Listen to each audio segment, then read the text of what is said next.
empezamos el programa hablando de lo que está pasando en Europa, de lo que está pasando en Estados Unidos, de una crisis financiera que empezó en 2008 y que aparentemente las grandes potencias del mundo no pueden salir. Estamos con Emanuel Agis, economista de Senda. Gracias por venir, Emanuel. ¿Cómo te va? ¿Pensás que ya están condenados esos países, digo, Grecia, Irlanda, Portugal, a caer en el default, que no tienen otra posibilidad? Yo arriesgaría a decir que sí. Lo que más me preocupa es que creo que cada vez una mayor parte del mundo desarrollado está empezando a estar condenado en por lo menos profundizar la crisis. Digamos, la situación de Grecia obviamente es la más comprometida, pero recientemente vimos, por ejemplo, Italia también muy comprometida con un lunes negro, martes negro, fue una semana negra directamente para Italia. Y la verdad que eso, asusta porque es la tercera economía en importancia de Europa. Ya no estamos hablando de esto que denominamos PIGS, medio morbosamente, sino que estamos hablando de economías desarrolladas e incluso de la más desarrollada de todas, de Estados Unidos, donde están con un debate parecido respecto de la deuda pública, ¿no? Porque ahora el centro de la escena es la deuda pública no solo de las economías menos desarrolladas, Grecia, Irlanda, etcétera, sino ya de España, Italia, digamos, que ya es muy relevante, y el propio Estados Unidos, que está en un debate político respecto de si seguir endeudándose o no.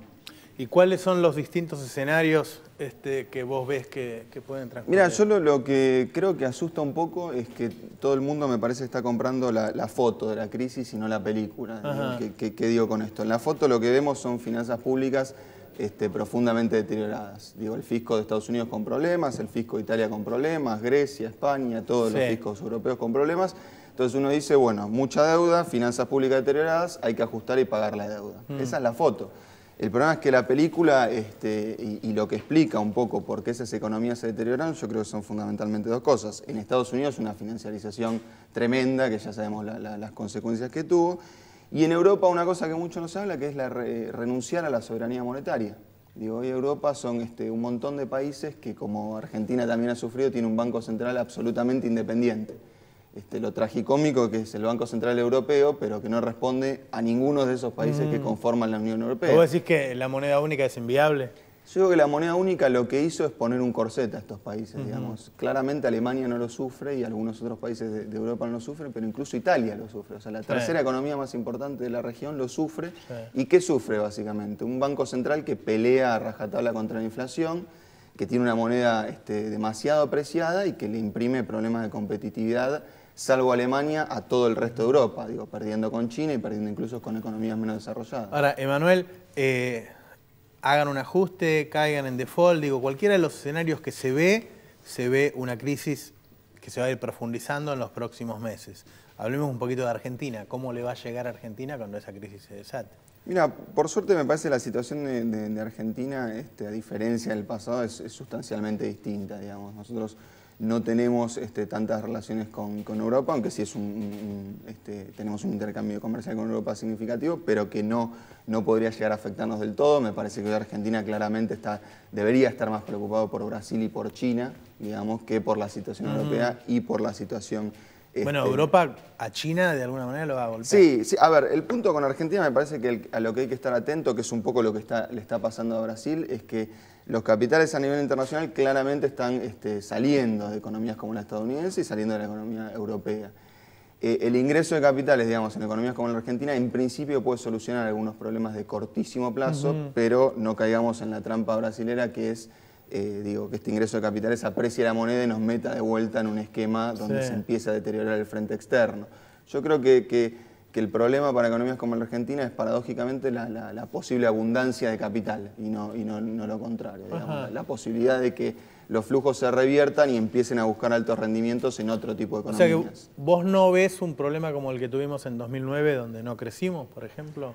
Yo la verdad a ver, supeditado esto a que en algún momento las fuerzas políticas y económicas se pongan de acuerdo, yo veo poco viable que Europa se caiga a pedazos simplemente por no decidirse rescatar a los países que tiene que rescatar. Y en el mismo sentido veo poco viable que el Parlamento finalmente no acuerde con Obama y decida aumentar el límite de endeudamiento. Si eso no pasara, ahí sí creo que es un sálvese quien pueda. Yo estoy apostando a un mínimo de optimismo. Claro, porque es difícil,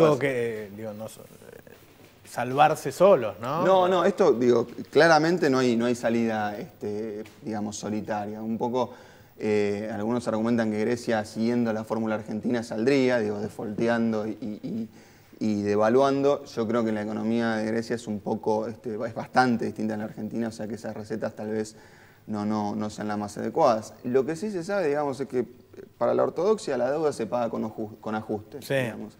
Y lo que muestra la verdad la experiencia internacional e incluso la propia experiencia argentina es que la deuda se paga o con crecimiento o no se paga.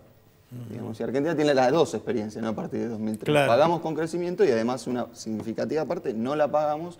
Primero hicimos una quita impresionante. Primero no pagamos y después crecimos y pagamos. Sí, ese es el orden. No, el orden claro, no, porque tampoco uno puede decir, bueno, no, crecimos y entonces pagamos toda esa montaña de plata que debíamos. Al revés. Primero no pagamos, obviamente rendimientos que eran claramente especulativos y que digo, a nadie le sorprendió que no es lo que tienen ellos tampoco. No, pero el problema que sí tienen ellos, hoy estaba mirando el debate respecto de si el Banco Central Europeo baja un poco las tasas de interés para que la deuda soberana de sus propios países se vea un poco aliviada. ¿Y cuál es la disyuntiva que tiene ahí el Banco Central de Europa? Dice, bueno, si baja un poco la tasa de interés, Grecia, Irlanda, etcétera, mejoran, pero al mismo tiempo puedo tener un problema en el frente inflacionario, el cual hoy está absolutamente injustificado, digamos, pero sigue siendo una de las políticas que más pegadas tiene el Banco Central Europeo. ¿Cuántos años hace ya de la Alemania de Weimar que tuvieron la hiperinflación? ¿Todavía lo tienen en la cabeza? Sí, ha dejado lo que en economía se llama cicatrices. Digo, claramente